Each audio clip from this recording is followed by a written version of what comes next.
Nagpasya na lang muna siyang maligo, magbihis at magpahinga. Hindi niya alam paanong haharapin ang bukas. Ayaw niya ding mapahiya sa pamilya niya. Sa isang banda, ito ang nangyaring pakikipag-usap ni Rafael sa kapatid. Where the hell is Eunice?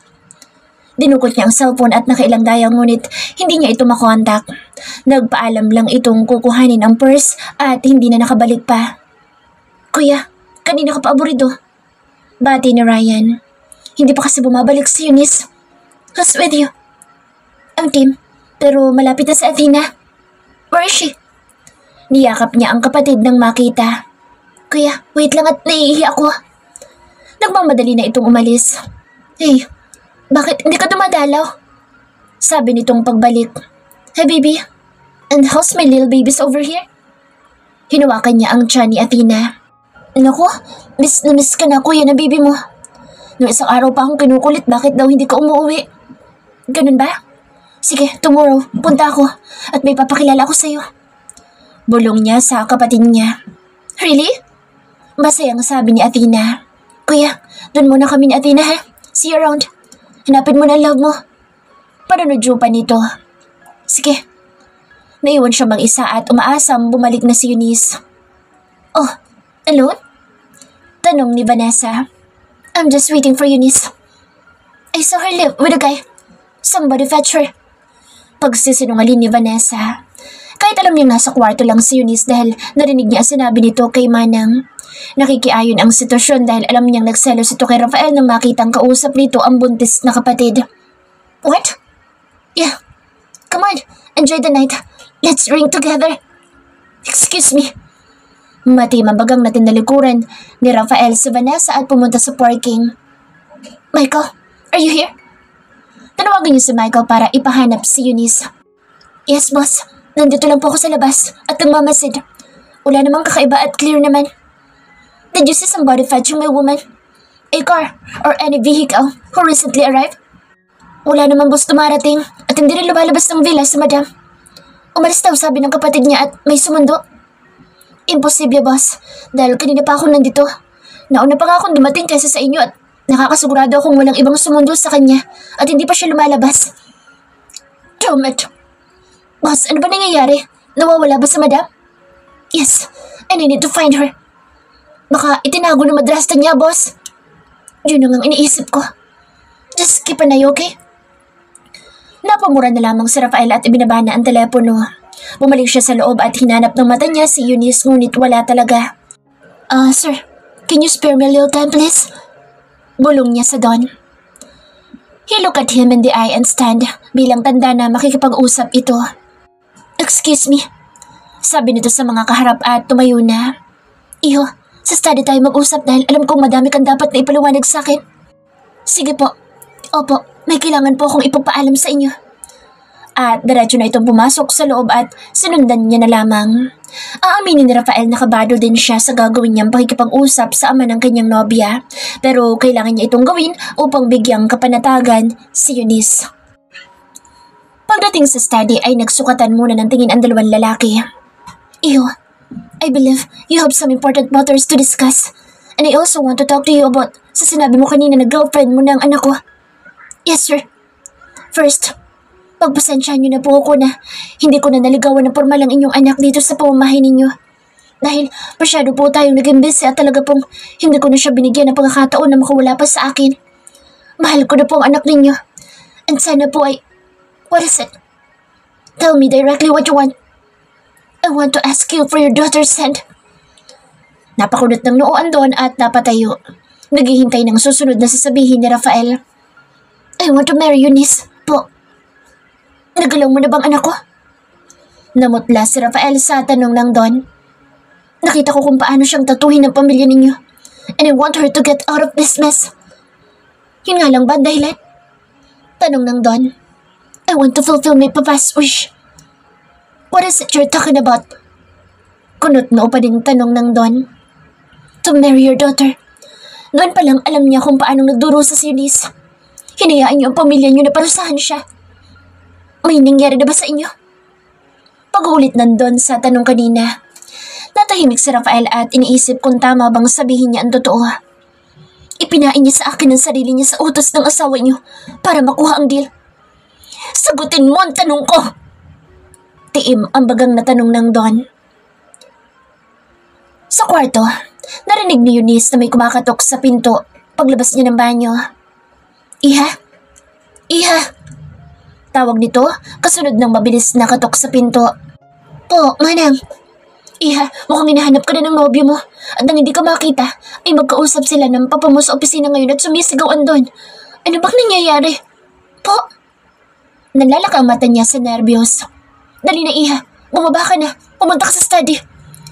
Nagmamadaling bumaba si Eunice ng hagdan at mahigpit ang hawak sa rails dahil naka-slippers na lang siya at medyo madulas ang steps nito.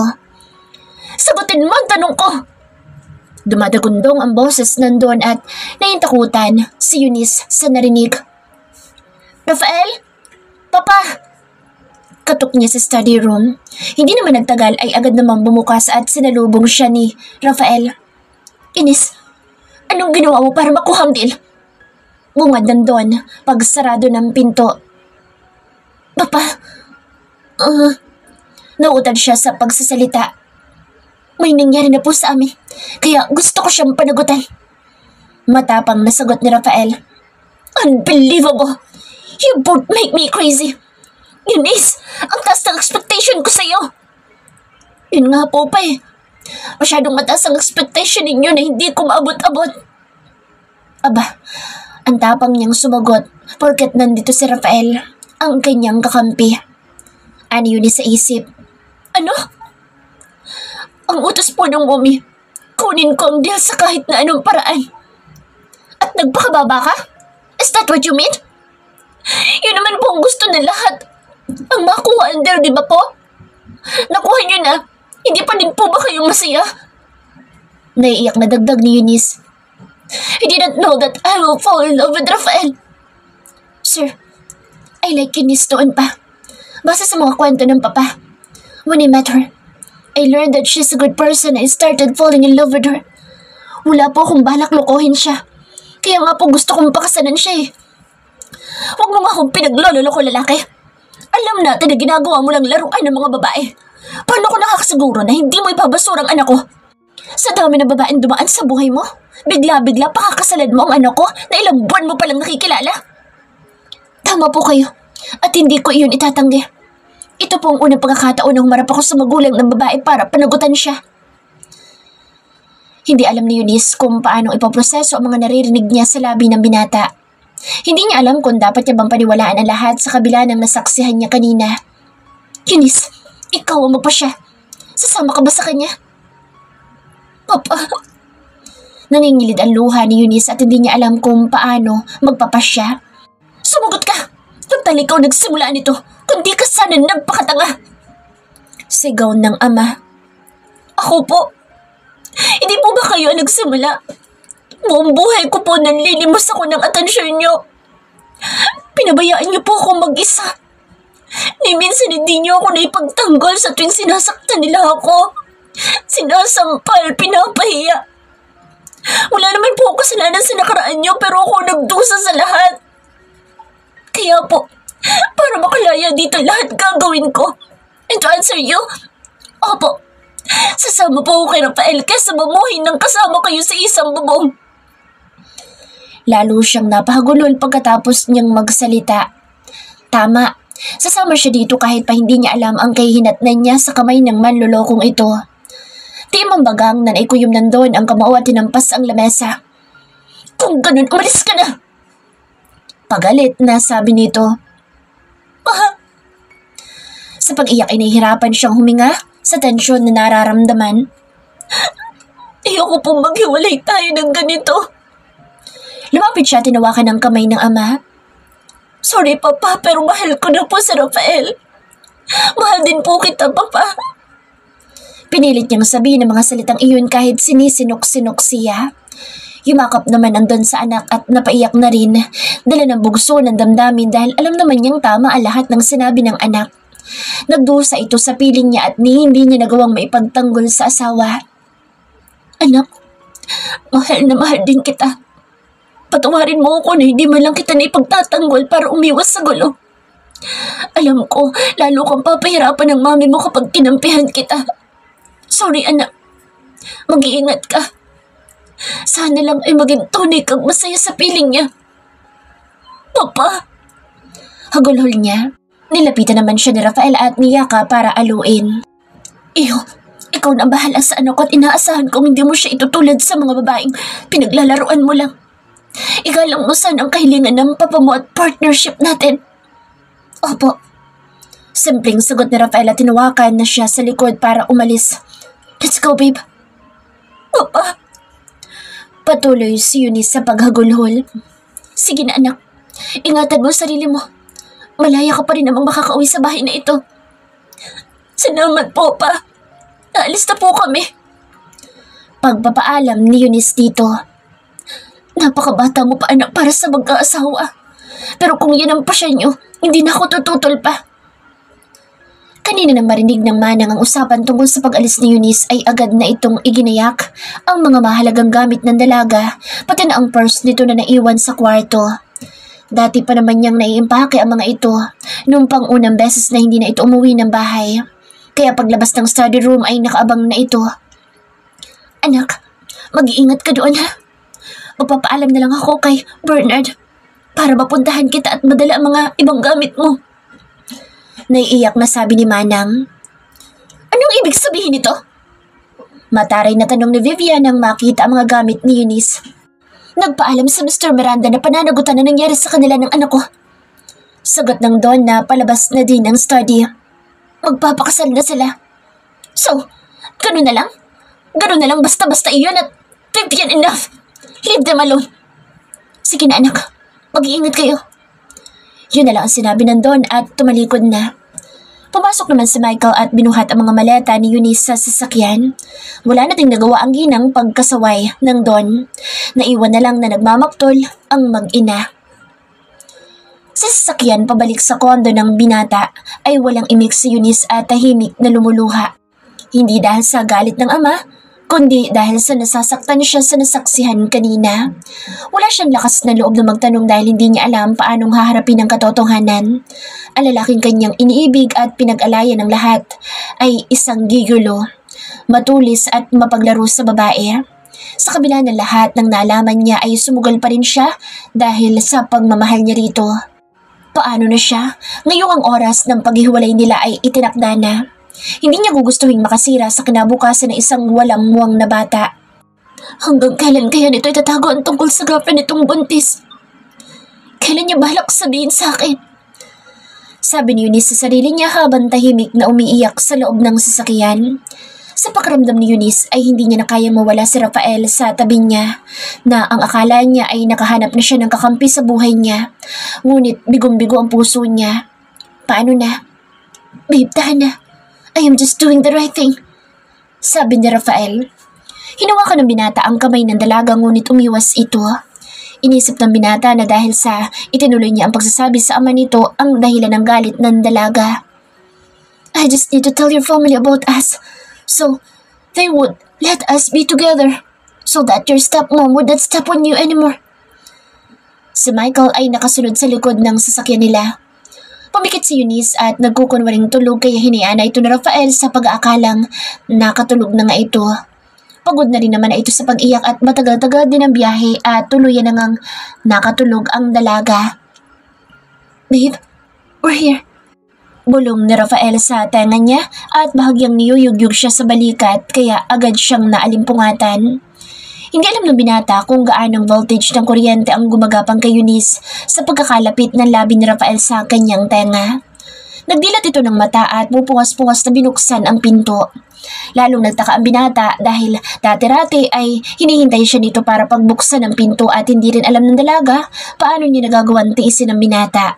Basta ngayon ay kailangan muna niyang mapag-isa. Babe, wait!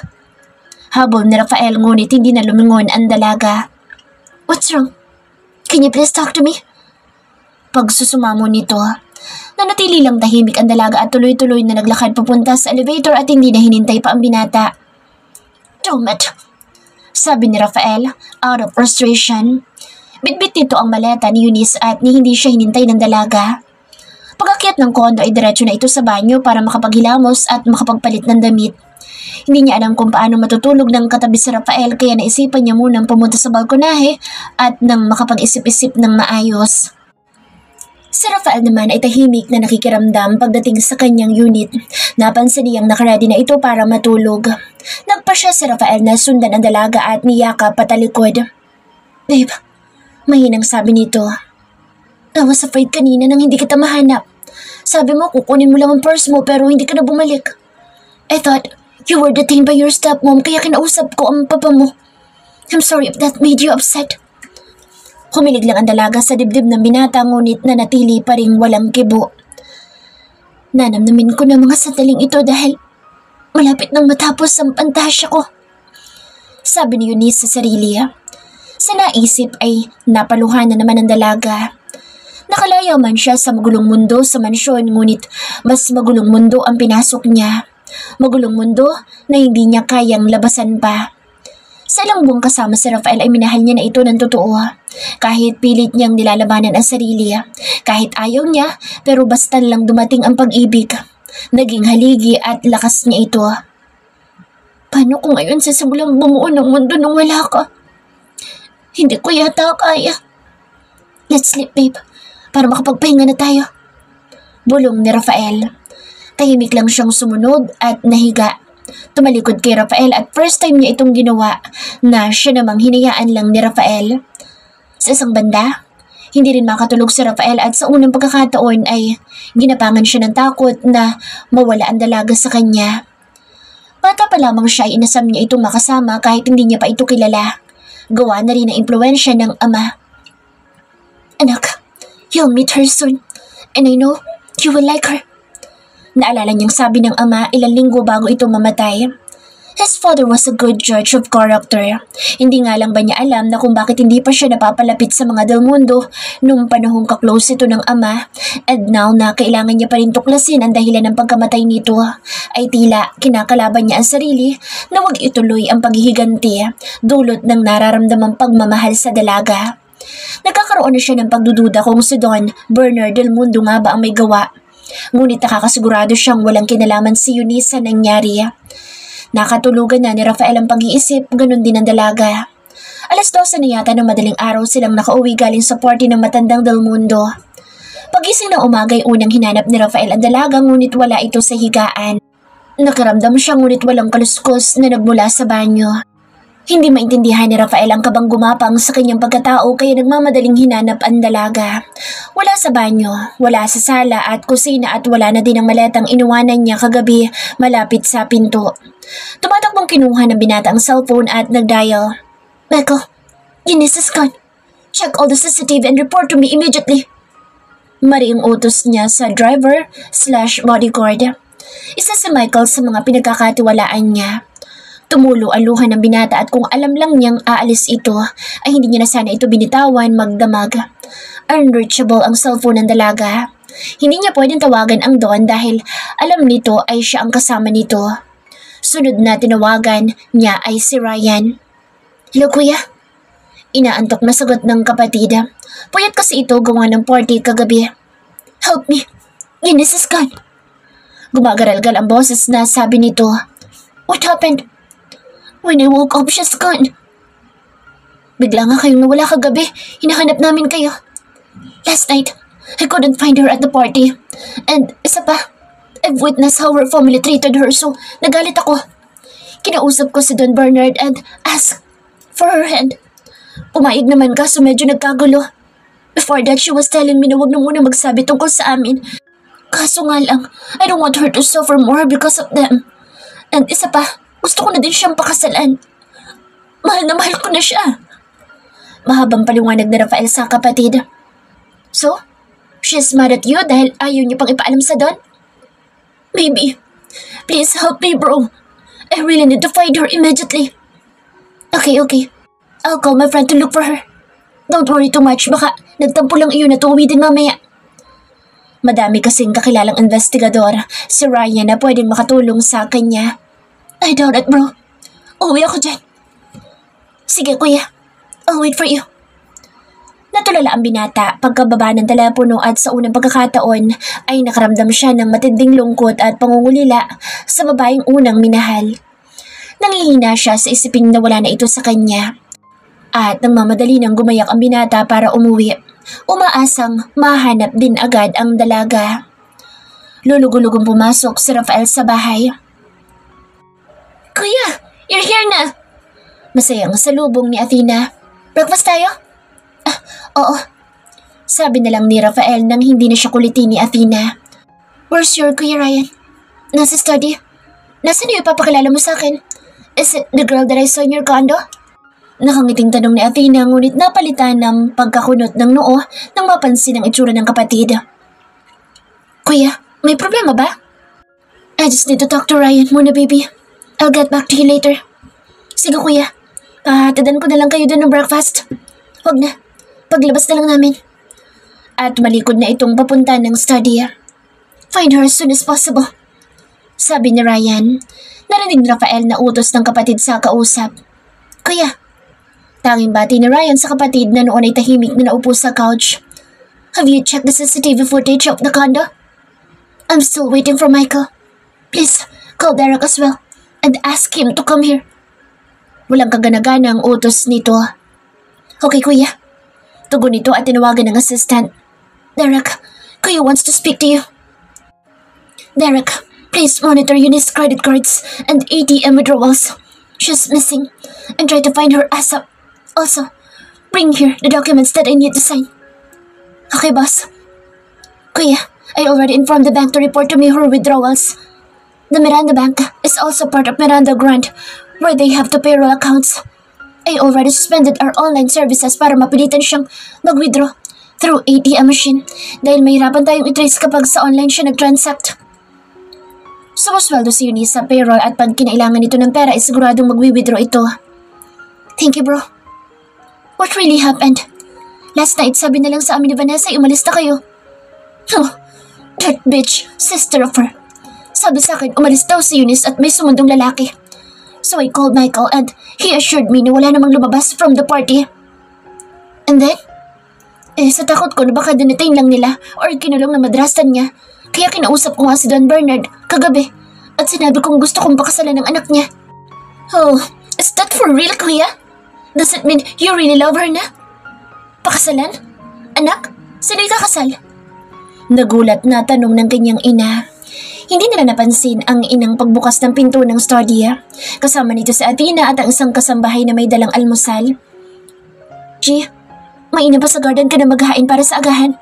Mukhang mahaba-habang usapan ito." Utos ni Ryan. "Okay, sir." At dali-dali nang tumalima ang kasambahay. "Tama. Halina kayo sa labas at doon tayo mag-usap." "Mukhang bumasok ka na naman sa gulo, Rafael. Babae na naman ba?" Seryosong tanong ng ginang. "Mama," angal ni Rafael sa ina. "Anong mama? Baka gusto mong paluin kita. Papasakitin mo na naman bang ulo ko?" "Kuya, is she the girl I saw in your condo? The one lying in your bed with blood stains?" "Stains? Virgin?" Namimilog ang mata ng ina sa pagkagulat. "You knew her, Athena? Ikaw din, Ryan? For sure you knew her at wala man lang nagsasabi sa akin?" Naiiritang sabi ng ina. "Only me who doesn't know anything?" Oh, napasinghap naman ang reaksyon ni Ryan kasabay ng mahinang pagbungis-ngis. Sa ginawa ng mga kapatid ay parehong masama ang tingin ng binata na parang nagbabanta. "No, I just saw her but didn't meet her when I dropped by at Kuya's place ng birthday ko." "Birthday mo? So that was a few months ago." Naintrigan tanong ng ina. "Ang tagal na nun." Wala naman kasi masyadong alam ang ina sa kalokohan ni Rafael sa babae. "Sige, opo. Kumain muna tayo at saka tayo mag-usap." Sabi nito na makarating sila sa garden. Tahimik na kumain ang lahat ngunit dahil sa tensyon ay halos hindi rin nakakain ng binata. Pansin na pansin ang pananamlay nito. Tahimik lang din na naghihintay ang ginang kung sino una magsasalita. "Ano na, Rafael Desmond? Wala kang balak na magkwento? Knowing na ganyan itsura mo, that means this is a serious problem, right?" "Nakabuntis ako." "What?" Sabay na sabi ng tatlong kaharap. "Buntis si Mr. Mundo?" Gulat na tanong ni Ryan. "Kuya, Tapos anong ginawa mo? Iniwanan mo? Teka, sa Vanessa ba ang babaeng yun? I don't like her, kuya. Ingos ni Athena. No, Dromit. It's Eunice. Nawawala nga eh. Pinapahanap ko nga. Tinakasan ako. Kuya, sure ka ba? Tanong ni Ryan. Patay tayo kay Don Bernard niyan. Oh well, nagpaalam ka naman nga pala na magpapakasal na kayo, di ba?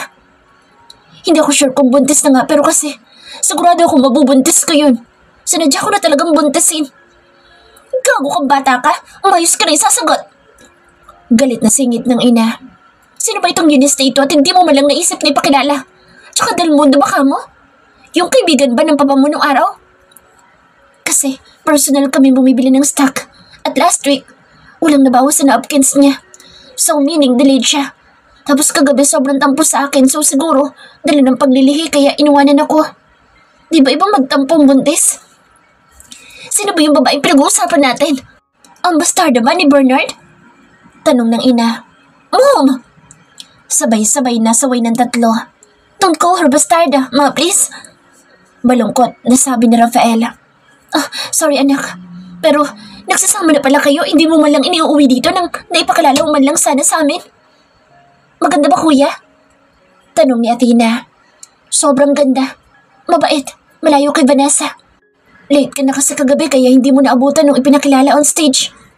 Sagot naman ni Ryan. Kilala mo? Tanong ng ina kay Ryan. Nagkakampihan kayo kaya magkasundo kayo. Kung nabubuhay ang papa nyo, lagot kayo doon. Siyempre po ma, kilala ko. Siya yung architect ng Mirandaville. Siya nag-design ng bahay including the piping lights. Proud na sabi ni Ryan. Mama, kung nabubuhay po ang papa, sigurado akong siya ang pinakamasaya. Sagot ni Rafael. Anong sinasabi mo dyan, loko ka? Hindi ka kakampihan noon sa kalokohan mo. Komento ng ginang. What do you mean, kuya? Singit ni Athena. Mama, si Eunice ang tinutukoy ko. Eunice? Remember the little girl he used to be fond of? Del Mundo. Pagpapaalala ni Rafael sa ina. The little girl na lagi niyang dinadala ng kare-kare? Tanong ng ginang na may pangingislap sa mata. Bigla tuloy niyang naalala ang laging sinasabi ng asawa. Biglang natahimik ang ginang habang inaalala ang nakaraan. Mi amor, pag nasa tamang edad na si Rafael natin, gusto ko siyang ipakasal sa anak ng kumpare ko. Hindi ko maintindihan kung bakit binabalot ako ng habag sa batang iyon sa tuwing makikita ko. Naku, tumigil ka nga at baka mamaya hindi naman sila magkagustuhan. Mi amor, maganda si Eunice at pag nandito na siya, ipapakita natin sa kanya ang pagmamahal ng pamilya na hindi niya naranasan doon. Bakit? Ano bang pinagdadaanan ng batang iyon? Kinakawawa ni Vivian.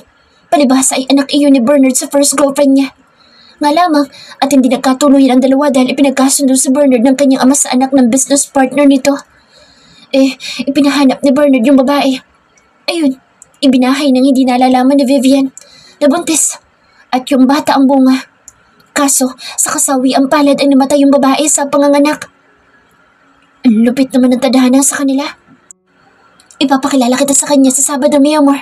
Gusto mo ba sumama? Sige, mahal ko. Isama mo ako. Kinasabaduhan nga ay dinala siya ng esposo at pinakilala ang batang napakasimpleng kumilos ngunit sa pananalita ay halatang matalino. Naintindihan niya na kung bakit gusto ito ng asawa para sa anak nila. Kahit noon niya lang siya nakita, ay nahulog na din ang loob niya dito. Kakikita nito ng kabaitan at tulad ng esposo ay naawa din siya sa bata sa ipinapakitang pagtrato ng madrasta dito. Idagdag pa ang pagbabaliwala ng ama nito. Mama! Alayo na po ng iniisip niyo. Pukaw ni Athena sa ina. Kilala ko si Eunice Del Mundo. Minsan na siya ipinakilala sa akin ng inyong ama. Tama ka anak. Matutuwa nga ang papa mo pero malalagot ka pa din dahil nawawala siya. Siguro nasaktan mo kaya ka nilayasan na ano. Gusto ko din siya para sa'yo anak. Nakangiting sabi ng ginang. Sa narinig ay pare-pareho na lang napangiti ang tatlo na agad ding napalis ng maalalang nawawala nga pala ito. Saan kita hahanapin, babe? Please, umuwi ka na. I miss you so much. Nasa matinding pag-iisip ang binata nang pukawin siya ni Athena sa iniisip. Hey, kuya! Mahal mo na ba, kuya? Seryosong tanong ni Ryan. Hindi pa ba obvious, Kuya Ryan? Tanong ni Athena. Sa hindi inaasahang pagkakataon ay tumulo ang luha ni Rafael. Siguro, out of frustration. Oh, iho, huwag kang mag-alala at mahanap din siya. Sabi ng ina. Ano ba kasi nangyari? Nilapitan siya ng ina at masuyong niyakap. She was lonely and living in hell with her madrasta and Vanessa. I've witnessed it myself. How they've treated her, hurt her, humiliate her. And I hate it so much. Papa and Dad Bernard had an old agreement regarding business partnership, so Dad Bernard reached out for me. It turned out that their company will be out of business because they lack of new facilities, ideas, and so they needed my help, and Mrs. Del Mundo wanted Eunice to sacrifice herself to get the deal. Basta wag lamang silang maghirap. Eunice wanted to escape from hell. Nakipag-deal siya sa kanila, kapalit ng kalayaan niya. Pero sa halip na makalaya, napasok siya sa magulong mundo ko. Maybe it was my fault, failing to give her everything she wanted, the assurance she needs. Maybe, just maybe, hindi ko na iparamdam ng maayos na natututunan ko na siyang mahalin. I am so afraid to lose her. I admit na ginamit ko lang din ang sitwasyon to win her. Matagal ko na din kasi siyang pinasusubaybayan. She gave me her virginity to get the deal. Akala ko panalo ako dahil nakuha ko siya, but then I feel like I will lose myself completely knowing that I lost her and my baby.